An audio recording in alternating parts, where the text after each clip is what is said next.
আমার স্নেহের ছাত্র ও ছাত্রীরা, এখন আমি তোমাদের জন্য নিয়ে এসেছি একটি গুরুত্বপূর্ণ প্রবন্ধ রচনা। মোবাইল ফোনের আত্মকথা। তোমাদের বলে রাখি, চ্যানেলে নতুন হয়ে থাকলে অবশ্যই চ্যানেলটিকে তোমরা সাবস্ক্রাইব করে নিও। মোবাইল ফোনের আত্মকথা। আমি একটি মোবাইল, যাকে বাংলায় বলে চলভাস যন্ত্র। আধুনিক জীবনের কাছে এটা একটা বিস্ময়। সমস্ত পৃথিবীর এক প্রান্ত থেকে আরেক প্রান্তকে একটা গণ্ডির মধ্যে এনে দিয়েছি। তাই মানুষের সঙ্গে আমার যোগাযোগ অপরিসীম। আমি একটি মোবাইল হ্যান্ডসেট। 2006 সালে আমার জন্ম। তারপর কারখানা, ডিস্ট্রিবিউটর ঘুরে আমি এলাম দাসনগরের একটা শোরুমে। সেখানে বেশ কিছুদিন থাকার পর একজন বড় ব্যবসায়ী আমাকে কিনে নিয়ে গেলেন।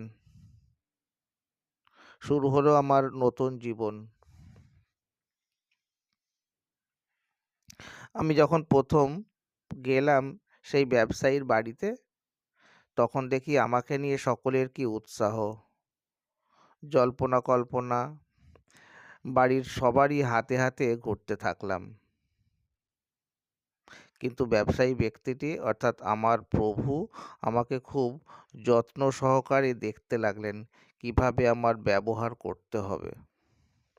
বাড়ির সকলের চোখ মুখ দেখেই বোঝা যাচ্ছিল যে আমাকে নিয়ে তাদের গর্ব যেন ঝরে পড়ছিল। সবাই আমাকে বারবার নিতে চাইল, কিন্তু ভদ্রলোকটি কাউকে দিলেন না। ব্যবসায়ী ব্যক্তিটি তার হাজার কাজের মধ্যেও আমার যত্ন নেন, খুব যত্ন নেন। রোজ আমাকে পরিষ্কার করেন, বিভিন্ন কাজে ব্যবহার করেন, কখনো গান শোনেন, কখনো ছবি তোলেন, কখনো SMS করেন। আমার এক এক সময় মনে হয় যে আমি ওই ব্যক্তির সবচেয়ে পরিচিত আপনজন, বেশি আপনজন। আমাকে না হলে তিনি যেন এক মুহূর্ত চলতে পারেন না।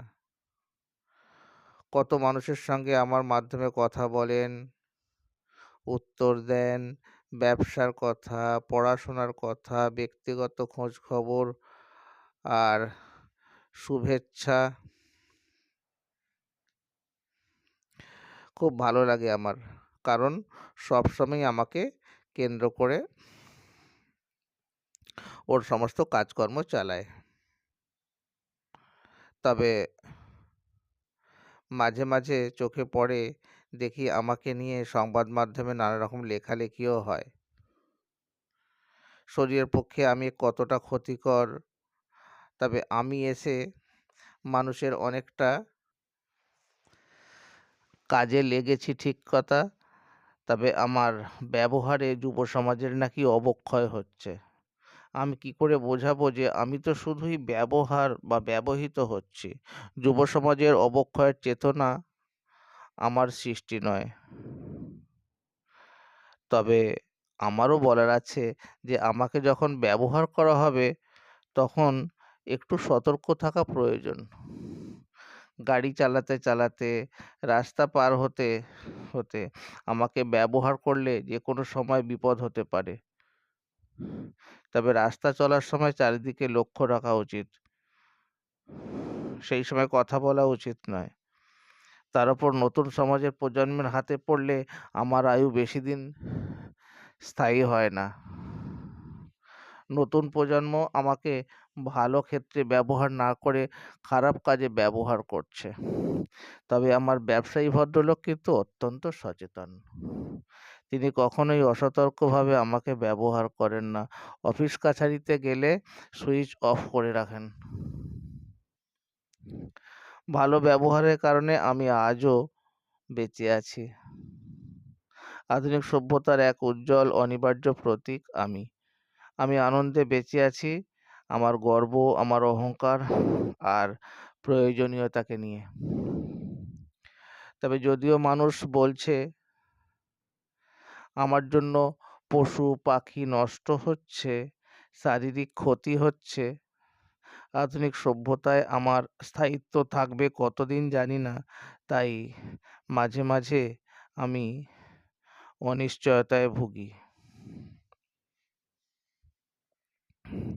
ভিডিওটা শেষ পর্যন্ত দেখার জন্য তোমাদের অসংখ্য ধন্যবাদ। ভালো লাগলে অবশ্যই বন্ধুদের মাঝে শেয়ার করে দিও।